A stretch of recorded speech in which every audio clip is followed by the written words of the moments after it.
샬롬, 좋은 아침입니다. 2025년 11월 21일 매일 성경 순서에 따라서 느헤미야서 2장 1절에서부터 20절까지 말씀을 우리 같이 함께 나누도록 하겠습니다. 오늘 말씀의 제목은 선하신 하나님의 손입니다. 말씀을 간단하게 살펴보면 느헤미야의 기도는 아닥사스다 왕 제20년 니산월, 그러니까 1장에서 기도한 이후에 4개월 뒤에 응답을 받게 되는 장면으로부터 시작이 됩니다. 왕은 느헤미야의 슬픈 기색을 알아차렸고 느헤미야는 예루살렘의 황폐함 때문에 슬프다고 왕에게 고백을 하게 됩니다. 왕의 질문에 느헤미야는 하늘의 하나님께 묵도를 드린 후에 예루살렘으로 돌아가서 성벽을 재건할 수 있도록 허락을 요청합니다.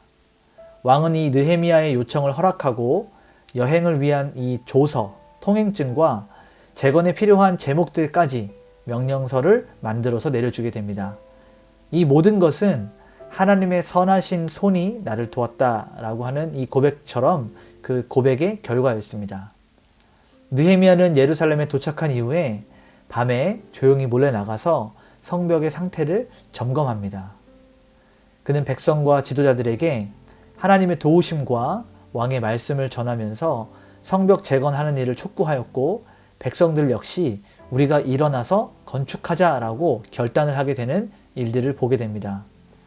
이 일들에 있어서 외부의 대적들이었던 산발랏, 도비야, 게셈 이런 사람들의 조롱과 방해가 시작되지만 느헤미야는 하나님의 성공을 확신하면서 하나님이 형통케 하실 것, 그리고 대적들이 아무런 기업이나 아무런 도움될 것이 없음을 단호하게 이야기하면서 물리쳐내는 이야기가 오늘 본문 말씀에 담겨 있습니다. 그러면 오늘 우리 이 말씀을 한 절 한 절 조금 더 세밀하게 살펴보면서 성경이 말하고 있는 그 말씀의 진의를 같이 보도록 하겠습니다. 먼저 1절에서부터 8절까지 말씀을 보게 되면 왕 앞에서 기도하는 지도자 느헤미야의 모습을 볼 수 있습니다. 1절에서 3절을 보면 아닥사스다 왕 제20년 니산월에 느헤미야가 왕 앞에서 술을 따라 드리게 됩니다. 왕에게 술을 따라 드리는 역할을 맡았던 술 맡은 관원이었기 때문에 그 일을 평소에 하던 대로 하고 있었는데 느헤미야의 얼굴이 매우 슬프고 근심이 가득한 얼굴이었습니다.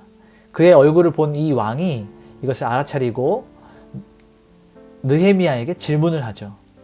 근데 왕이 이러한 슬픔을 눈치챈 것은 느헤미야가 오랫동안 기도하고 하나님께 구했던 것이 하나님의 역사하심이 있었던 것입니다. 느헤미야는 아닥사스다 왕에게 나의 조상들이 매장한 성읍이 이제 황폐하고 또 성문이 불탔다라고 상황을 보고합니다. 그러면서 4절에 보니까 왕이 네가 무엇을 원하느냐라고 물었을 때 느헤미야는 그 짧은 순간에 길게 기도할 수 없었기 때문에 성경 말씀대로 하면 내가 곧 하늘의 하나님께 묵도하고 짧게 기도했다는 거죠.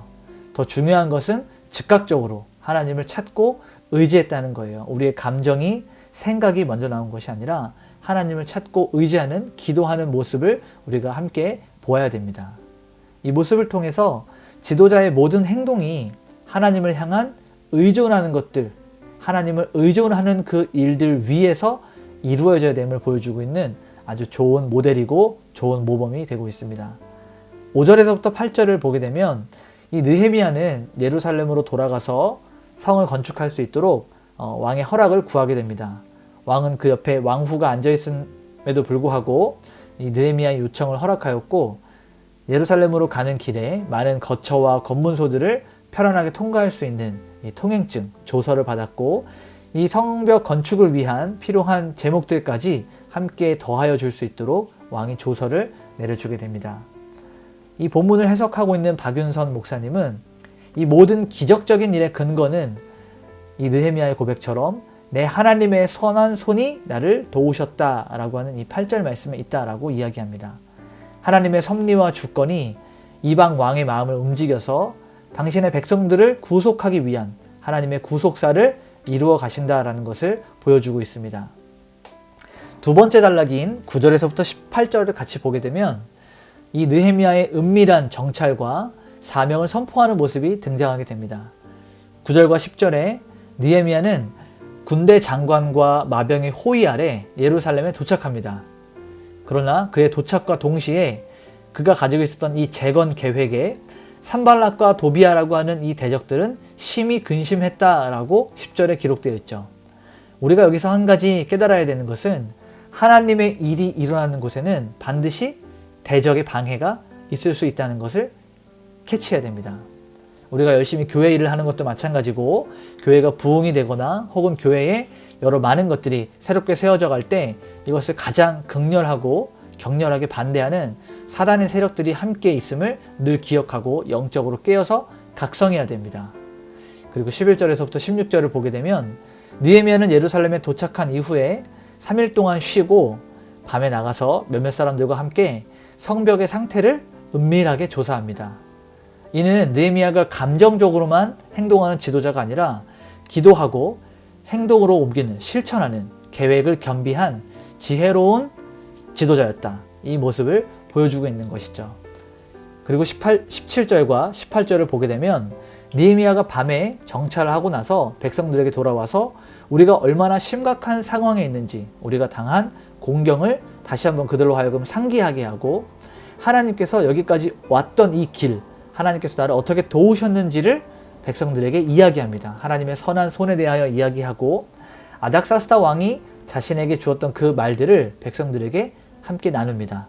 이 이야기들을 들은 백성들은 우리도 일어나서 함께 건축하자라고 응답을 하면서 느헤미야가 선포했던 그 이스라엘 백성들의 사명에 함께 동참하고 헌신할 것을 약속합니다.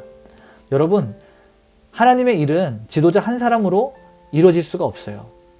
우리가 교회적 상황으로 볼 때 어느 한 목사님이 교회를 위하여서 많은 것들을 계획하고 또 함께 실천하고 이루어 나가고자 계획했을 때 그 한 사람만으로 이루어질 수 없다는 것이죠. 모든 성도들이 함께 한마음이 되어서 지도자를 따라 동참하는 하나님의 일에 마음을 쏟고 단순히 마음만 쏟는 것이 아니라 손과 발과 우리 마음을 움직여서 전인격적으로 헌신하는 일들이 있어야 됩니다.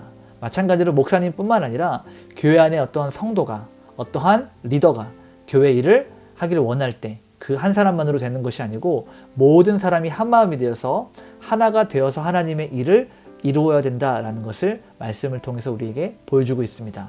마지막 세 번째 단락인 19절과 20절을 보게 되면 이 산발락과 도비아 그리고 아라비아 사람 게셈이 이 느헤미야를 향해서 너희가 지금 무엇을 하냐라고 이렇게 이야기해요. 그들이 성벽을 재건하려고 하는 이런 시도를 보자 너희가 왕을 배반해서 왕을 배신하려고자 이런 일을 하는 것이지 너희가 다시 독립을 해서 왕의 나라에서 벗어나서 새로운 나라를 반역을 꿈꾸고 있는 것이지 라고 조롱하면서 비방합니다.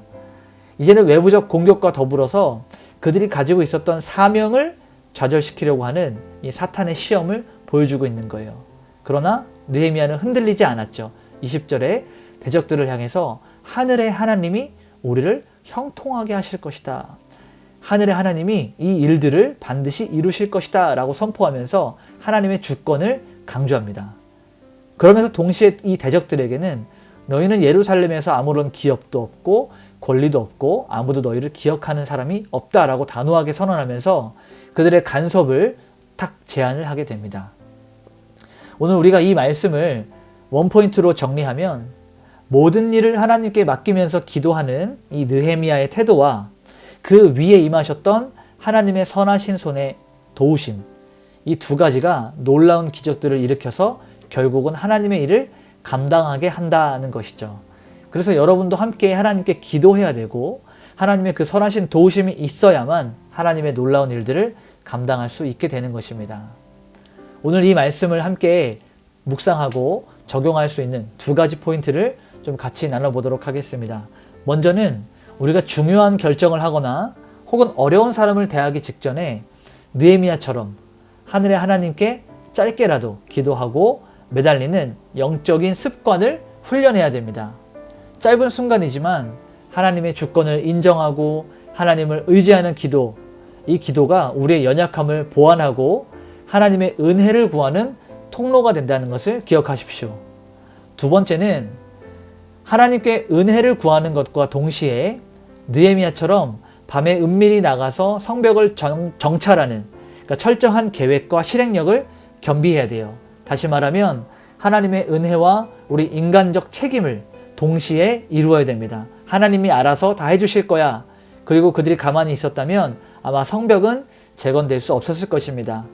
그러나 하나님의 은혜를 구함과 동시에 그들에게 맡겨진 일들을 다 할 때 하나님이 우리의 노력 위에 더 놀라운 은혜를 더하셔서 하나님의 일들을 이루어 가실 것입니다. 우리 오늘 이렇게 한번 기도했으면 좋겠습니다.